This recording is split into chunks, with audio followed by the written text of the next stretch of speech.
어린 또리는 할머니, 할아버지와 함께 살고 있었다. 할머니와 할아버지는 종종 집안에서 큰 소리로 다퉜는데 그럴 때마다 늘 할머니가 일방적으로 승리하였다. 오랫동안 그 모습을 지켜본 또리는 문득 궁금해졌다. 이상하다. 할머니는 여자고 할아버지는 남자니까 힘으로 보면 할머니가 할아버지를 절대 당해낼 수가 없어. 그런데도 두 분이 싸우기만 하면 왜 늘 할머니가 이기는 걸까?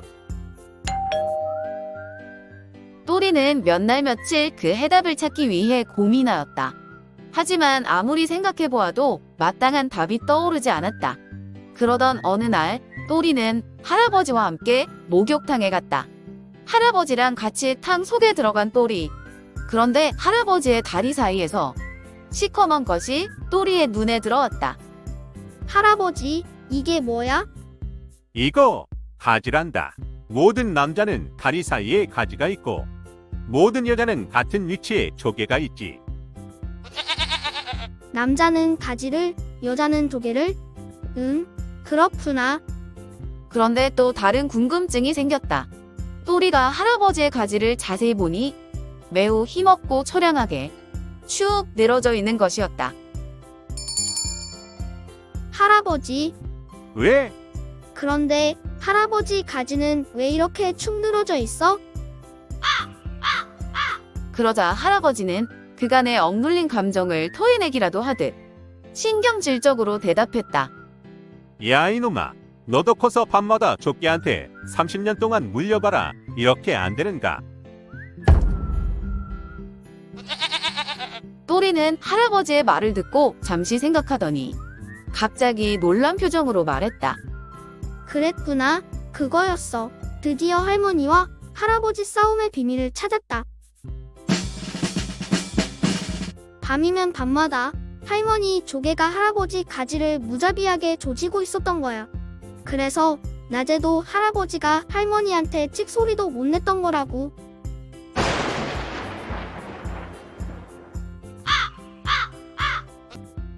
수많은 남자와 실컷 연애를 즐겼던 처녀가 모태솔로라고 밝힌 남자와 맞선을 보았다. 처녀는 못쏠 남자의 순수함에 푹 빠져 그와 결혼하기로 결심하였다. 그런데 여자는 너무도 순수한 신랑이 첫날 밤에 자기가 수초녀가 아니란 걸 알고 상처를 받을까봐 걱정이 되었다. 그녀는 여자와의 경험이 전혀 없다고 말하는 신랑에게 수초녀의 꽉 찬 느낌을 선물해주고 싶었다. 그래서 예비 신랑 몰래 이쁨빛 수술을 받으러 병원에 갔다. 수술을 하시려면 보호자 성명을 적어주셔야 합니다. 의사가 내민 수술 동의서에 여자는 예비 신랑의 이름을 적었다. 의사는 서류를 잠시 들여다보더니 그녀를 수술실로 안내하였다. 얼마의 시간이 흐른 뒤 마취에서 깨어난 여자는 수술이 성공했다는 의사의 말을 듣고 기뻤다. 왠지 몸의 느낌도 수초녀 때로 돌아간 듯하였고 그래서 그런지 자신감도 생겼다.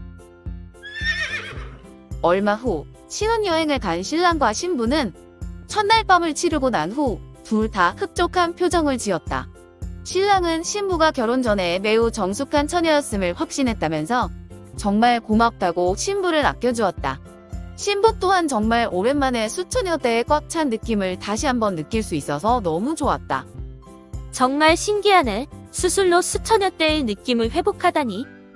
여자는 마음속으로 쾌재를 불렀다.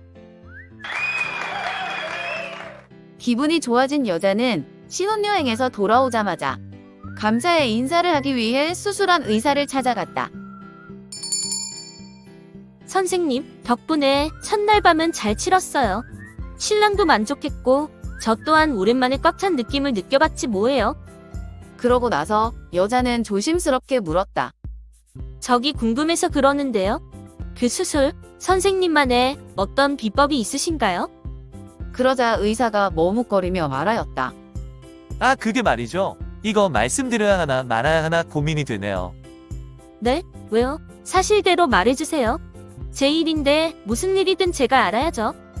그게요. 사실 수술을 하지는 않았어요. 네? 수술을 안 하셨다니요. 그게 무슨 말씀이세요? 미리 알려드리면 실망하실까봐 일부러 말씀드리지 않았는데요. 동의서에 적힌 신랑분 이름을 보고 알았어요. 네, 신랑을 알고 계셨어요? 여자가 깜짝 놀라서 묻자 의사가 대답했다. 사실 신랑분은 저희 병원 단골이신데요. 이미 몇 차례 확대 수술을 하셨거든요. 그래서 신부까지는 하실 필요가 없었답니다.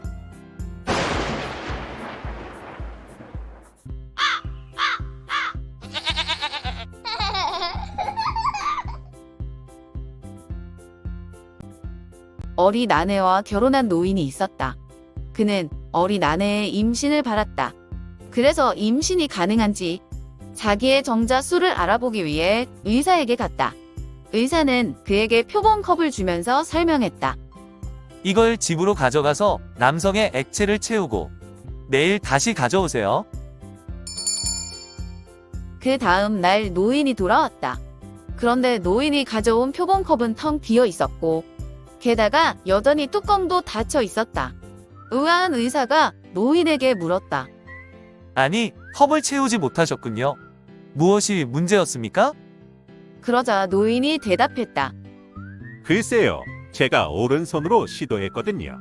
그런데 아무것도 채우지 못했어요. 그래서 이번엔 왼손으로 시도했죠.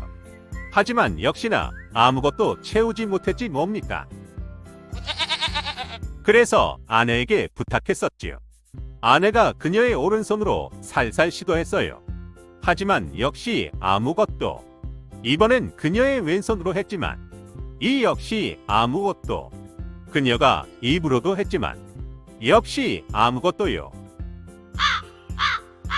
그런 다음 이번엔 아내의 친구가 시도했었죠. 오른손으로, 왼손으로, 입으로. 여전히 아무것도 없었습니다. 그런데 가만히 듣고 있던 의사가 깜짝 놀라며 물었다. 아니, 잠깐만요. 아내의 친구에게도 그걸 부탁했습니까? 그러자 노인이 빙그레 웃으며 대답했다. 네, 맞아요. 그리고 우린 여전히 표본컵의 뚜껑을 벗기는 걸 깜빡했죠.